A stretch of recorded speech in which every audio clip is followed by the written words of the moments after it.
జై Hind friends, welcome to సమరశంఖం. మీతో మాట్లాడుతున్నది సునీల్ కుమార్ తాడేపల్లి. నేను ఇప్పుడు ఈ వీడియోలో ఒక రేర్ ఎమ్మెల్యే గురించి చెప్పబోతున్నానండి. రేర్ అని ఎందుకన్నా అంటే ఒక వ్యక్తి రాజకీయాలలో ఎదిగేటప్పుడు కానీ ఎదిగిన తర్వాత కానీ తనకు శత్రులు అనేవాళ్ళు ఉంటారు, పెరుగుతూ ఉంటారు.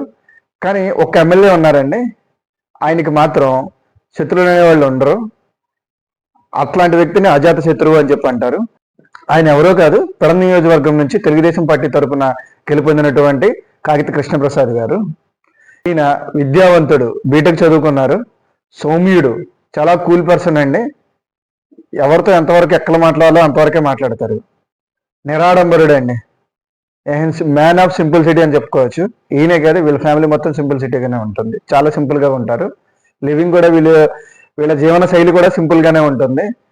ప్రజల్లో మమేకమై ఉంటుందండి ఈ ఫ్యామిలీ మొత్తం. తెలుగుదేశం పార్టీ ఆవిర్భావం నుంచి గౌడ కులం అనేది ఆ పార్టీకి వెన్నుదన్నుగా ఉంది. 1983 నుంచి ఈయన తండ్రి గారు అయినటువంటి కాగిత వెంకట్రావు గారు కూడా చాలా సౌమ్యుడు, ఈయనలాగానే నిరాడంబరుడు, మ్యాన్ ఆఫ్ సింపుల్ సిటీ అనుకోవచ్చు. ఈయనకి వచ్చినటువంటి గుణాలన్నీ ఆయన నుంచి పుణికి పుచ్చుకున్నాడు అని చెప్పి కూడా అనుకోవచ్చు. ఎందుకంటున్నానంటే వీళ్ళ తండ్రి గారికి కానీ ఈయనకి కానీ శత్రువులు అనేవాళ్ళు అసలు ఉండరండి. అందరినీ కలుపుకుని వెళ్ళే వ్యక్తులే కానీ ఎవరితో శత్రుత్వం పెట్టుకునే వ్యక్తులు కాదు. అందుకే నేను వీళ్ళకి అజాత శత్రువులు అని చెప్పి అంటాను. ఈయన తండ్రి గారు కూడా కాగిత వెంకటరావు గారు కూడా అజాత శత్రువులు అని చెప్పుకోవచ్చు. ఆయన కూడా ఎటువంటి రాజకీయ ప్రత్యర్థులు ఉండరు. ఉన్న ప్రత్యర్థులు ఉన్నా కానీ సరే ఆ రాజకీయాలు అంటే ఆ పార్టీ ఎలక్షన్స్ వరకు అంతవరకే ఉంటుంది. ఒక పర్సనల్ గా తీసుకుని అంత రైవల్రీ అయితే మెయింటైన్ చేయరు. మీరు ఇప్పుడు అబ్జర్వ్ చేయండి, పెడన నియోజకవర్గంలో అంతకుముందు గెలిచిన ఎమ్మెల్యే మినిస్టర్ కూడా చేశారు జోగి రమేష్ గారు. ఆయన ఎంత నోటు దురుసు మనిషో, ఈయన అంత నోరు అనేది అదుపులో పెట్టుకుంటారు. అసలు పల్లెత్తు మాట కూడా నోరు జారు. ఆయన తెలుగుదేశం పార్టీ ఆవిర్భవించినప్పటి నుంచి గౌడ కులం అనేది తెలుగుదేశం పార్టీతోనే ట్రావెల్ అవుతుందండి. మ్యాక్సిమం మీరు ఎక్కడున్నా కానీ సరే, గౌడ కులం అనేవాళ్ళు ఎక్కడున్నా కానీ సరే 70 to 80% టీడీపీతోనే ట్రావెల్ అవుతారు. ఇది అంటే ఫస్ట్ నుంచి ఉన్నది. అది బేసిక్గా బీసీల పార్టీ అంటారు తెలుగుదేశం పార్టీని. అలాగే ఈ గౌడ కులం కూడా ఒక అసెట్ అని చెప్పుకోవచ్చు తెలుగుదేశం పార్టీకి. ఇప్పుడు ఈయన ఆ గౌడ కులానికి చెందిన ఆయన నారా లోకేష్ గారు ఒక టీం తయారు చేసుకుంటున్నారండి. అంటే ఏంటంటే ఫ్యూచర్లో ఇంకా ఆల్మోస్ట్ ఇప్పుడు ప్రజెంట్ ఉన్న సీనియర్స్ అందరినీ ఆల్మోస్ట్ తెలియదు గారు పలుకుతారు తొందరలో నెక్స్ట్ ఎలక్షన్స్ వరకు. నెక్స్ట్ అంతా వచ్చేది ఎన్ టీం వస్తుందండి, నారా లోకేష్ గారి టీం వస్తుంది నెక్స్ట్ టైం అంతా. ఆల్మోస్ట్ ఇప్పుడు ప్రజెంట్ ఉన్నదంతా నారా లోకేష్ గారే చేతుల్లోనే పార్టీ అనేది ఉంది, ఆయనే నడుపుతున్నారు. ఆయన దృష్టిలో కూడా ఈయన ఉన్నాడండి, కాగిత కృష్ణప్రసాద్ గారు. ఆయన విద్యావంతుడు అని చెప్పి అంటాను. విద్యావంతులు ఎవరన్నా ఉంటే చంద్రబాబు నాయుడు గారు కూడా వాళ్ళని ఏరి కోరి మరి అభివృద్ధి చేస్తారు వాళ్ళకి. ఇది ఆ పార్టీ యొక్క గొప్పతనం అని కూడా చెప్పుకోవచ్చు. నేను ఎందుకని ఈ వీడియో చేస్తానంటే ఆయన గురించి, ఆయనలో ఉన్న సింప్లిసిటీ అండి, నిరాడంబరత, అది నాకు బాగా నచ్చిద్దండి.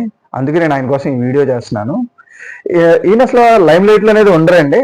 అంటే ఏంటంటే ఈయన ఎవరికైనా సరే ఇంటర్వ్యూలు ఇవ్వడం కానీ అంత ఫోకస్డ్గా ఉండరు. ఈయన దినచర్య ఎలా ఉంటుంది అంటే పొద్దున్నే లెగుస్తారు, నియోజకవర్గంలోకి వెళ్ళిపోతారు, కారు ఉంటుంది, కారు వేసుకుని కార్యకర్తలను వేసుకుని ఆ ఊరు ప్రోగ్రామ్ పెట్టుకుంటారు, ఆ ఊరు వెళ్ళిపోతారు. ఇంకో ఊరు ప్రోగ్రామ్ పెట్టుకుంటే ఆ ఊరు వెళ్ళిపోతారు. అలాగే ఉంటుంది ఆయన పని ఏదో చేసుకుంటాడు. చాలా అంటే చాలా నిరాడంబరం, చాలా సింపుల్గా ఉంటారు. ఈయనే కాదు, ఈయన భార్య శిరీష గారు కానీ ఆయన తల్లి మాణిక్యం గారు కానీ ఇంటికి ఎవరు వచ్చినా కానీ సరే వాళ్ళే చూసుకుంటారండి అందరికీ. అలా ఉంటుంది వీళ్ళ ఫ్యామిలీ అనేది. అంటే మాదొక ఎమ్మెల్యే ఫ్యామిలీ అన్న హంగు ఆర్భాటాలు కానీ ఏమీ ఉండవు వీళ్ళ ఫ్యామిలీలో. చాలా సింపుల్గా ఉంటారు.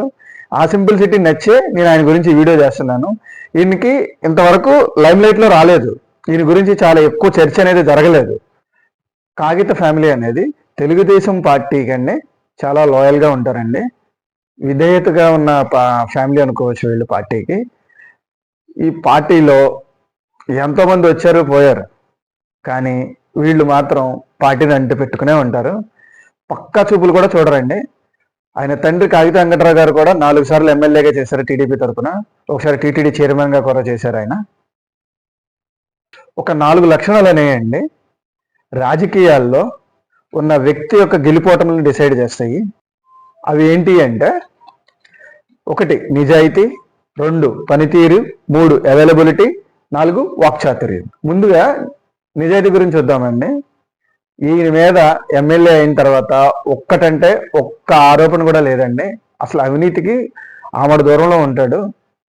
ఒకటి కబ్జాలు కానీ, ఇసుక మాఫియా కానీ, మట్టి మాఫియాలు కానీ ఆయన పేరు మీద అసలు ఎక్కడా నియోజకవర్గంలో ఎక్కడ ఏం జరగవండి. అంత వ్యతిరేకంగా ఉంటాడు వీటన్నిటికీను. ఈయన మీద ఏ ఆరోపణ రాదు. ఈ 5 ఏళ్ళు, నేను 6 నెలల తర్వాత చేస్తాను, ఈ 5 ఏళ్ళ తర్వాత చూడండి ఆయన మీద ఎటువంటి ఆరోపణలనే ఉండవు. అలా దోచేసాడు, ఇలా దోచేసాడు అనే ఆరోపణలు ఉండవు. ఎందుకంటే బేసిక్గా ఆయన తండ్రి నుంచి కూడా అలాగే వచ్చిందండి. వాళ్ళు సంపాదించుకున్నది ఏం లేదు. పార్టీలోకి వచ్చిన తర్వాత, రాజకీయాల్లోకి వచ్చిన తర్వాత కాగిత ఫ్యామిలీ ఎప్పుడు ప్రజలలో ఉంటారు, ప్రజలతో ఉంటారు. 2వ పాయింట్ అండి, అవైలబిలిటీ, అంటే అందుబాటులో ఉండేతను. ఈయన ఒక బిగ్గెస్ట్ స్ట్రెంగ్త్ అంటే నేను ఈయనకి 100కి 120 మార్కులు వేస్తాను. ఈయన ఎవరు ఏ చిన్న ఫంక్షన్కి పిలిచినా ఆ రోజు నియోజకవర్గంలో ఉంటే ఖచ్చితంగా అటెండ్ చేస్తారండి. వాడు ఎలాంటి వాడు అనేది చూడరు. పిలిచాడా వెళ్తాడు, ఆయన వస్తాడు. మళ్ళీ ఒకటి, ఎక్కడా నోరు అనేది జారడు ఆయన.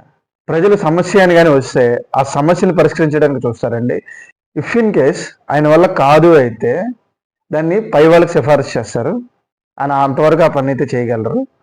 3వది పనితీరండి. బేసిక్గా భౌగోళికంగా ఈ నియోజకవర్గంలో పెద్ద పెద్ద పనులు చేయడానికి ఏమి ఉండవండి భౌగోళికంగా దీంట్లో చేయడానికి. బట్ ఏంటి అంటే ఈయన వచ్చిన తర్వాత మాత్రం నియోజకవర్గం మొత్తం అంతా రోడ్లు వేపించేశారండి. రోడ్ల వరకు అయితే బాగానే ఉంటాయి. పథకాలు గవర్నమెంట్ సైడ్ వచ్చే ఎవరికి వెళ్ళాల్సినవి అన్నీ, చెందాల్సినవి అన్నీ వెళ్తానే ఉంటాయి. ఇక్కడ ఈ నియోజకవర్గంలో కొత్త ప్రాజెక్ట్స్ అన్ని తీసుకొద్దాం అనుకున్నా సరే పక్కనే మచిలీపట్నం ఉండటం అనేది ఈ నియోజకవర్గానికి డ్రాబ్యాక్ అనుకోవచ్చు. ఎందుకంటే పెడనోళ్ళు కూడా పొద్దున్నే లెగిస్తే అందరూ మచిలీపట్నం వచ్చేస్తారు. 7 కిలోమీటర్ల డిస్టెన్స్ ఉంటుందండి. దానికి ఆ నియోజకవర్గానికి అంత అభివృద్ధి చేయడానికి ఏమైనా ప్రాజెక్ట్స్ తీసుకురావడం కంటే స్కోప్ ఉండదు. బట్ ఈ నియోజకవర్గంలో వాటర్ సమస్య ఉందండి, ఎస్పెషల్లీ బంటుమిల్లి మండలంలో.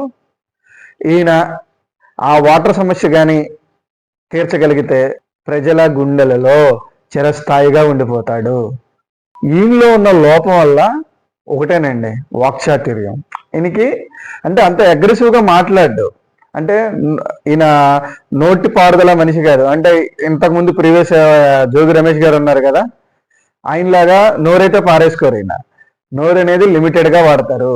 ఎంతవరకు వాడతారో ఎంతవరకు అవసరమో అంతవరకే వాడతారు నోరు అనేది. అంటే ఇంకా ఇన్ కేసు ఇంకోటి చెప్పుకోవాలి ఏంటంటే ఆయన చుట్టుపక్కల ఉన్న వాళ్ళు కూడా అంటారు, ఆయన్నే అంటా ఉంటారు, సార్ మీరు ఇలా ఉండకూడదు, మారాలి అని చెప్పేసి. బట్ ఏంటంటే that is not his nature. ఆయన నేచర్ కాదు అది. అందుకని చెప్పి ఆయన సౌమ్యంగానే అలాగే మాట్లాడకుండానే ఉంటారు. రాజకీయాలలో వాక్చాతుర్యం అనేది చాలా ఇంపార్టెంట్. ఇది ఆయన లోపం అని చెప్పుకోవచ్చు. ఆయన కానీ అది నేర్చుకుంటే నెక్స్ట్ లెవెల్కి వెళ్తారండి. అదే ఆయన ఒక ఇంప్రూవ్మెంట్ ఏరియా అని చెప్పుకోవచ్చు. ఫైనల్గా నేను చెప్పేది ఒకటే పాయింట్ అండి, ఈయన కక్షపూరిత రాజకీయాలకి దూరం. ఎవరినైనా సరే రాజకీయంగా ఉన్నా కానీ సరే రైవలరీ ఉంటే రాజకీయం వరకే ఎదుర్కొంటారు. పర్సనల్ రైవలరీలో అలాంటివి పెట్టుకోరు. అందుకే నేను ఈయన్ని అజాత శత్రువు అని చెప్పి అన్నాను. Thank you friends. నా కంటెంట్ కానీ మీకు నచ్చితే please like, share and subscribe. Thank you.